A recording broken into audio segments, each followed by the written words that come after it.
આપ સૌને મારા સાદર પ્રણામ. આપ સૌનું આપણી આ ચેનલમાં હાર્દિક સ્વાગત છે. સંક્ષિપ્ત શિવ મહાપુરાણ ભાગ 3 શતરુદ્ર સંહિતામાં આપણે સદાશિવના અન્ય અવતારો પૈકી સદાશિવનો શલભાવતાર, સદાશિવનો ગૃહપતિ અવતાર, યક્ષેશ્વર અવતાર, બીજા 10 અવતાર, એનાથી આગળ શિવના 11 અવતાર, શિવજીનો દુર્વાસા અવતાર, હનુમાન અવતાર, મહેશ અવતાર અને વૃષભ અવતારની કથા કરીશું. શ્રી ગણેશાય નમઃ. શ્રી શિવાય નમસ્તુભ્યમ. સદાશિવનો શલભાવતાર. હવે હું તમને શ્રી ઋષિનું ચરિત્ર કહું છું, તે સાંભળો. જય અને વિજય નામના 2 પાર્ષદો વૈકુંઠથી શાપિત થઈ દિતિપુત્રો થયા. અગાઉ પૃથ્વીનો ઉદ્ધાર કરવા વિષ્ણુએ વરાહનું રૂપ લઈ હિરણ્યાક્ષને માર્યો હતો. પોતાના વીરભાઈને મરાયેલો જાણી હિરણ્યકશિપુએ બ્રહ્માનું ઉગ્ર તપ કર્યું અને તમારી સૃષ્ટિમાં મને કોઈ પણ ન જ મારે એવું વરદાન મેળવી શોણિતપુર નગરમાં રાજ કરવા લાગ્યો. તેણે દેવો અને બ્રાહ્મણોને ત્રાસ આપવા માંડ્યો. તેણે વિષ્ણુ ભક્ત પોતાના પુત્ર પ્રહલાદનો દ્વેષ કરવા માંડ્યો. ત્યારે ક્રોધિત થયેલા વિષ્ણુએ નૃસિંહ સ્વરૂપે થાંભલામાંથી પ્રગટ થઈ ઉંબરા પર ખેંચી સંધ્યાકાળે તીક્ષ્ણ નખથી તેને હણ્યો. તેથી સર્વદેવો ખુશ થયા. પણ નૃસિંહની ક્રોધની જ્વાળા દૂર ન થતાં તેઓ વિસ્મય પામ્યા. તેમણે પ્રહલાદને પ્રાર્થના કરી વિષ્ણુ પાસે મોકલી આપ્યો. પ્રહલાદ તેમની પાસે જતા નૃસિંહે તેને છાતી સરસો ચાપ્યો. ત્યારે તેમનું હૃદય શીતળ થયું. પરંતુ રોષની જ્વાળાઓ શાંત ન થતાં સર્વદેવોએ મહાદેવજીની સ્તુતિ કરી જગતનું રક્ષણ કરવા માટે કહ્યું. મહાદેવજીએ નૃસિંહની જ્વાળા શાંત કરવા માટે વીરભદ્રને મોકલ્યો. વીરભદ્રે નૃસિંહને પિતા જેવા વાત્સલ્યથી સમજાવવા માંડ્યું. હે લક્ષ્મીપતિ, તમે જગતની રક્ષા માટે પ્રગટ્યા છો. આપે મત્સ્ય, વરાહ અને નૃસિંહ અવતાર રૂપે પૃથ્વીનો ઉદ્ધાર કર્યો. હવે આ અવતારમાં હિરણ્યકશ્યપુને હણવાથી તમારું કાર્ય પૂર્ણ થયું છે. માટે તમે તમારું સ્વરૂપ સમેટી લો. પણ એમણે વીરભદ્રનો અનાદર કરી ઉલટો વધારે મહાઘોર કોપ કર્યો. વીરભદ્રે કહ્યું, તમે સર્વના ઈશ્વર અને સંહાર કરતા પિનાકધારી સદાશિવને જાણતા નથી કે શું? તમે શિવજીની પ્રેરણાથી તેમજ તેમને આધીન રહીને અનેક જાતના અવતાર ધર્યા કરો છો. તમે કાળ છો તો મહેશ્વર મહાકાળ છે. તમે તમારું સ્વરૂપ સમેટશો નહીં તો શિવના ક્રોધાગ્નિથી મૃત્યુ પામશો. વીરભદ્રની આવી વાણીથી નૃસિંહ ક્રોધથી વિહવળ બની મોટી ગર્જના સાથે અત્યંત વેગથી વીરભદ્રને પકડવા તત્પર થતાં વીરભદ્રનું એ સ્વરૂપ અલોપ થઈ ગયું અને તે જ અનુપમ શિવરૂપ હતું. તે વેળા સગળા તેજ શિવમાં લય પામ્યા. મહાપ્રભુ શિવજી અતિ તીક્ષ્ણ દાઢોવાળા, વજ્રતુલ્ય તાપોવાળા, અગ્નિ સમાન ગંભીર ગર્જના કરતા, હોંકારા કરતા, ત્રાડ નાખતા પ્રગટ થયા. તેમણે નરસિંહના નાભી તથા પગ ચીરવા શરૂ કર્યા. પૂંછડાથી તેમણે નરસિંહના પગ તથા 2 હાથથી તેમના હાથ બાંધી દીધા. પછી 2 હાથ વડે શિવજીએ નૃસિંહની છાતી ચીરી નાખી. શિવજી વિષ્ણુને વારંવાર ઊંચા નીચા કરી પછાડતા તેઓ બેહોશ બની ગયા. વિષ્ણુએ પરવશ બની શિવની સ્તુતિ કરી રક્ષા કરવા પ્રાર્થના કરી. શિવે નૃસિંહનું ચામડું ખેંચી કાઢી કૈલાસ તરફ રવાના થયા. ત્યારથી શિવ નૃસિંહનું ચામડું પહેરે છે. પોતાના મુંડમાળામાં પણ નૃસિંહનું મુખ એમણે ધારણ કર્યું છે. હવે સદાશિવનો ગૃહપતિ અવતાર વિશે કથા કરીશું. પૂર્વે શાંડિલ્ય કુળમાં જન્મેલા વિશ્વાનર બધા જ શાસ્ત્રોના અર્થ જાણતા હતા. તેમની પત્નીનું નામ સુચિષ્મતી હતું. એકવાર તેણે પતિ વિશ્વાનર પાસે મહેશ્વર જેવો પુત્ર આપવાની ઈચ્છા વ્યક્ત કરી. પતિએ તેને આશ્વાસન આપી કાશીમાં તપ કરવા ગયા. ત્યાં તેમણે અનેક લિંગોના દર્શન કર્યા. કુંડો, વાવ અને સરોવરોમાં સ્નાન કર્યું. તેમણે પુત્ર પ્રાપ્તિ માટે શિવની આરાધના શરૂ કરી. તેમણે દર મહિને અલગ અલગ રીતે વ્રત કરી 13 મહિના સુધી લિંગના દર્શન કર્યા. 13મા મહિને તપોધને લિંગની વચ્ચે શોભી રહેલા 8 વર્ષના બાળકને જોઈ ભોળાનાથની સ્તુતિ કરી. પછી વિશ્વાનરે દંડવત પ્રણામ કર્યા. એ બાળકે હર્ષ પામી મુનિને કહ્યું, હે પવિત્ર બ્રાહ્મણ, તે અભિલાષાષ્ટક પુત્ર પ્રાપ્તિ અર્થે કર્યો હોવાથી હું તમારા પુત્ર રૂપે જન્મ લઈશ અને ગૃહપતિ નામે પ્રસિદ્ધ થઈ દેવોને પ્રિય બનીશ. આમ કહી બાળરૂપે રહેલા શિવ અદૃશ્ય થઈ ગયા. મુનિ વિશ્વાનરે પોતાના નિવાસે આવી સર્વ વૃત્તાંત પત્નીને જણાવ્યો. સમય જતાં શુચિષ્મતી સગર્ભા થઈ બ્રાહ્મણી વિધિ પ્રમાણે ગર્ભાધાન નામનું કર્મ કહ્યું. ત્યારબાદ તેને અનેક સંસ્કાર આપ્યા. સમય જતાં પુત્રનો જન્મ થયો. એ પુત્ર ભૂલોક, ભૂવરલોક તથા સ્વર્ગમાં વાસ કરનાર પ્રાણીઓને સંપૂર્ણ સુખદાયી થયો. સર્વ ઋષિ મુનિઓ, દેવો, પાર્વતી સહિત શિવ, નાગો, પાતાળવાસીઓ બાળકના દર્શનાર્થે વિશ્વાનરના નિવાસે આવ્યા. બ્રહ્માએ પુત્રના જન્મ સંસ્કાર કર્યા. 11મે દિવસે વેદોનો વિચાર કરીને ગૃહપતિ નામ આપ્યું. પિતા વિશ્વાનરે તેને અનેક જાતના સંસ્કાર આપ્યા. 5મે વર્ષે વિશ્વાનરે બ્રહ્મતેજથી પુષ્કળ વૃદ્ધિ માટે પુત્રને જનોઈનું વ્રત ઉપાકર્મ કરી વેદો ભણાવ્યા. ગૃહપતિ જ્યારે 9 વર્ષનો થયો ત્યારે નારદજી વિશ્વાનરને ઘરે પધાર્યા. ગૃહપતિએ નારદજીને ભક્તિથી વંદન કર્યા.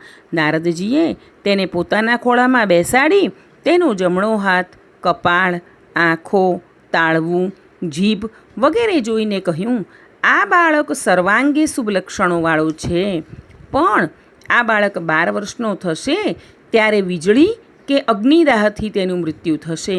આ જાણી માતા પિતા રુદન કરવા લાગ્યા. બાળક ગોપતિ માતા પિતાને આશ્વાસન આપી તેમની પ્રદક્ષિણા કરી કાશીનગરીમાં આવી પહોંચ્યો. તેણે પ્રથમ મણિકર્ણિકા પર જઈ સ્નાન કરી વિશ્વનાથના દર્શન કરી પ્રાર્થના અને સ્તુતિ કરી સંતોષ પામ્યો. તેણે સતત 12 વર્ષ સુધી મૃત્યુંજયની તપશ્ચર્યા કરી. મહાદેવજીએ પ્રગટ થઈ કહ્યું, હે પુત્ર ગૃહપતિ, તું ધર્મરાજ અને ઇન્દ્રરાજની વચ્ચે દિક્પાલ બનીને રહીશ. આ તારું સ્થાપેલું શિવલિંગ અગ્નિશ્વર તરીકે જાણીતું થશે. તું દેવોને વરદાન આપનાર સર્વજીવોની અંદર જઠરાગ્નિ રૂપે વિચરજે. તને વીજળી કે અગ્નિ કંઈ કરી શકશે નહીં. આમ કહી શિવજીએ તેના માતા પિતા તથા સગા સ્નેહીઓને તેડાવી ગૃહપતિનો દિક્પાલ અગ્નિપદે અભિષેક કર્યો. પછી પોતે અગ્નિશ્વર લિંગમાં પ્રવેશ કર્યો. આગળ સદાશિવનો યક્ષેશ્વર અવતાર વિશે વાત કરીશું. હે જ્ઞાની મુનીશ્વર, હવે શિવજીનો યક્ષેશ્વર અવતાર તમે સાંભળો. અગાઉ સમંદર મંથન વખતે ઝેર નીકળતા તે શિવજીએ ગ્રહણ કર્યું હતું. પછી ફરી સમુદ્ર મંથન કરતાં ઘણા રત્નો તથા અમૃત નીકળ્યું. અમૃત કેવળ દેવો પી ગયા. તેમણે અમૃતપાન કરી અસુરોનો નાશ કર્યો અને ગર્વિષ્ઠ બની પોતાને જ સૌથી બળવાન માની આનંદથી વિચરી રહ્યા. ત્યારે સદાશિવે તેમના અભિમાનનો નાશ કરવા યક્ષપતિ રૂપે ત્યાં ગયા અને તેમના આનંદનું કારણ જાણ્યું. દેવોના અભિમાન ભર્યા વેણ સાંભળી શિવે કહ્યું, હે દેવો, આ જે કંઈ થાય છે તે પ્રભુ જ કરે છે. તમે વ્યર્થ પોતાને બળવાન ગણો છો. જો તમે સાચે જ બળવાન હો તો આ તણખલું અહીં મૂકું છું, તેને તમારા શસ્ત્રોથી કાપી નાખો. સદાશિવે એક તણખલું મૂક્યું.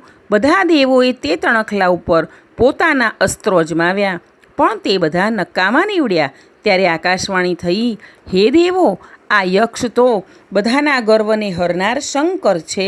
તમે બધા માયાથી મોહિત થયેલા છો, તેથી તમારી સમક્ષ યક્ષ રૂપે પધારેલા શિવને પણ ઓળખી શક્યા નહીં. ત્યારે દેવોનું અભિમાન ઓગળી ગયું.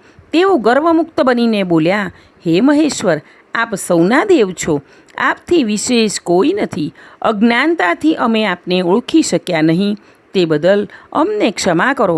આપે અમને જ્ઞાન આપ્યું, સત્ય પ્રકાશ દેખાડ્યો. તે બદલ અમે આપને શરણે આવીએ છીએ અને આપની કૃપા પામીએ છીએ. પછી તત્ક્ષણ દેવોને ઉપદેશ આપી યક્ષેશ્વર અંતર્ધ્યાન બની ગયા. હવે શિવના 10 અવતારો વિશે જાણીશું. પ્રથમ અવતાર મહાકાલ અને મોક્ષદાયક મહાકાલી શક્તિ છે. બીજો અવતાર તાર નામે અને શક્તિદાયક તારાદેવી છે. ત્રીજો અવતાર બાલભુવનેશ્વર અને શિવાશક્તિ ભુવનેશ્વરી છે.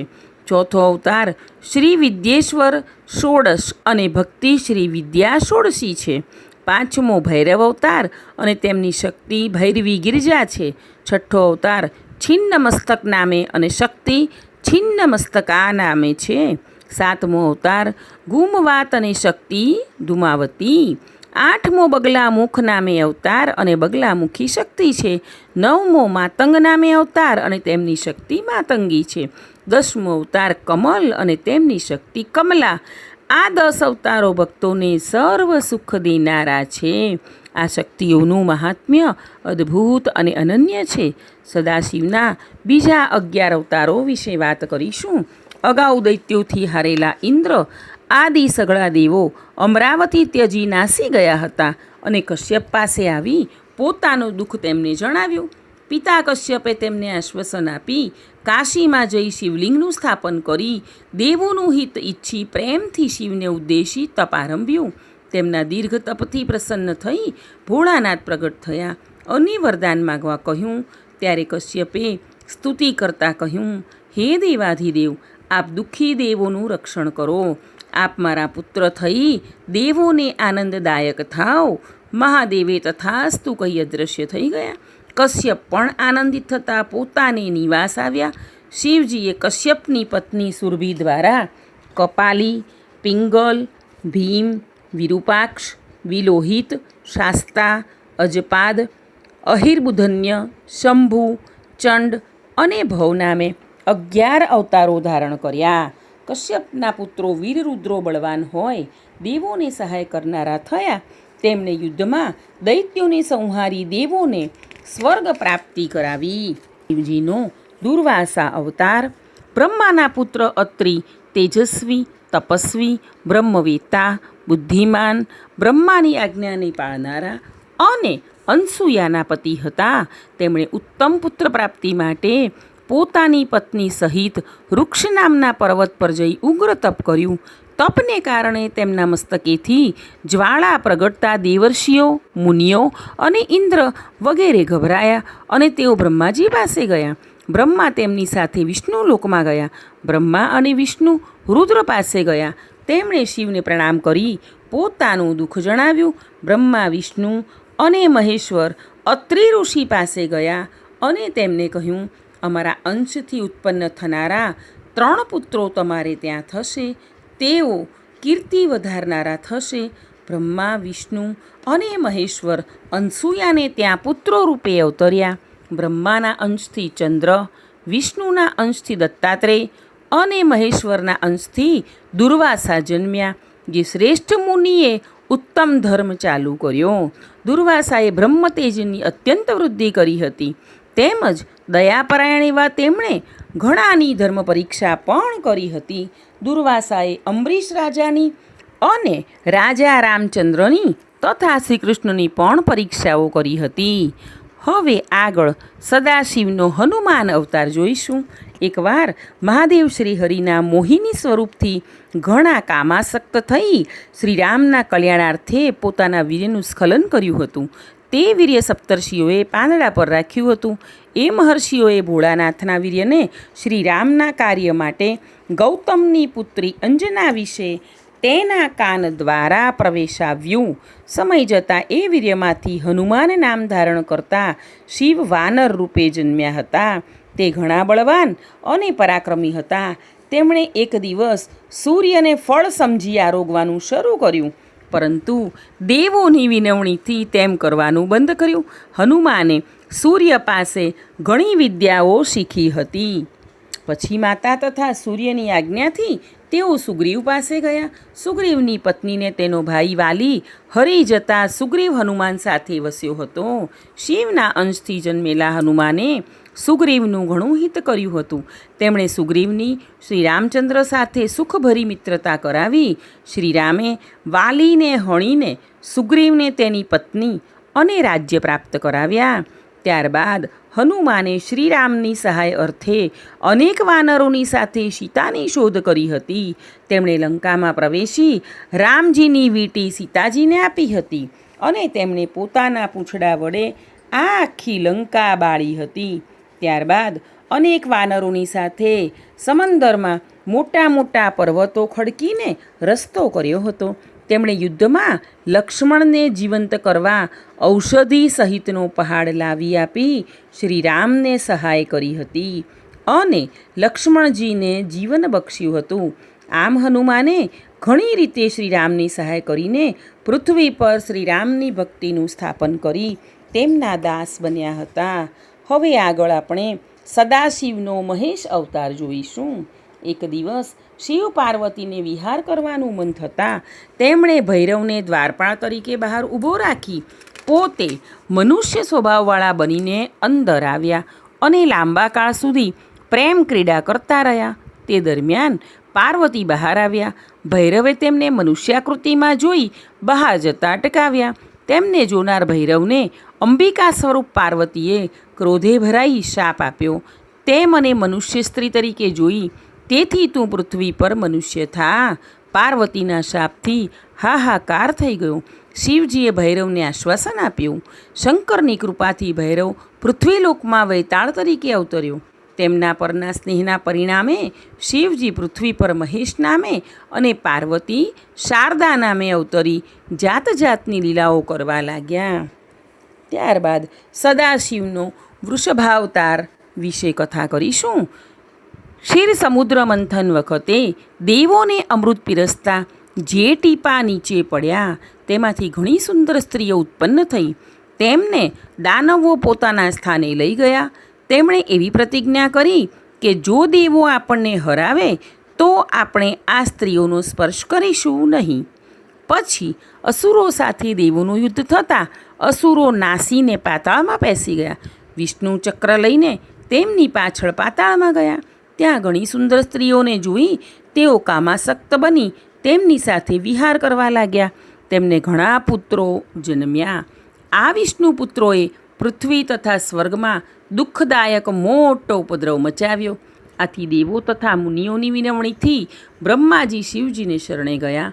તે શિવજીની સ્તુતિ કરી વિષ્ણુને પાછા લાવવા વિનવણી કરવા લાગ્યા. આથી શિવજીએ વૃષભાવતાર લીધો. તેઓ બળદરૂપે ગર્જના કરતા પાતાળમાં જઈ વિષ્ણુ પુત્રોને શિંગડાથી તેમજ ખરીઓથી પછાડવા લાગ્યા, ચીરવા લાગ્યા. પુત્રોને નાશ પામતા જોઈ વિષ્ણુ બહાર આવ્યા અને દિવ્યાસ્ત્રો વડે શિવને મારવાનું શરૂ કર્યું. આથી બળદરૂપી મહેશ્વરે મોટો કોપ કર્યો. તેમણે વિષ્ણુને ચીરવાનું અને પછાડવાનું આરંભ્યું. આથી વિષ્ણુ તરફડી બેભાન થયા. જ્યારે તેઓ ભાનમાં આવ્યા ત્યારે તેઓ શિવજીને ઓળખી જતા પોતાની ભૂલ બદલ ક્ષમા માગી. શિવજીએ તેમને તત્કાળ પોતાના લોકમાં ચાલ્યા જવાનું કહ્યું. શિવજીએ તેમને મહાતેજસ્વી દિવ્ય ચક્ર આપ્યું, જે લઈ વિષ્ણુ સ્વર્ગમાં પાછા ફર્યા. આમ સદાશિવના અન્ય અવતારોની કથા અહીં પૂર્ણ થાય છે. ઉમાપતિ મહાદેવની જય. શિવજીના બીજા અવતારોની કથા સાંભળવા માટે આપણી આ ચેનલને લાઈક, શેર અને સબસ્ક્રાઈબ જરૂર કરજો. આપ સૌ હંમેશા ખુશ રહો તેવી પ્રભુ પાસે પ્રાર્થના.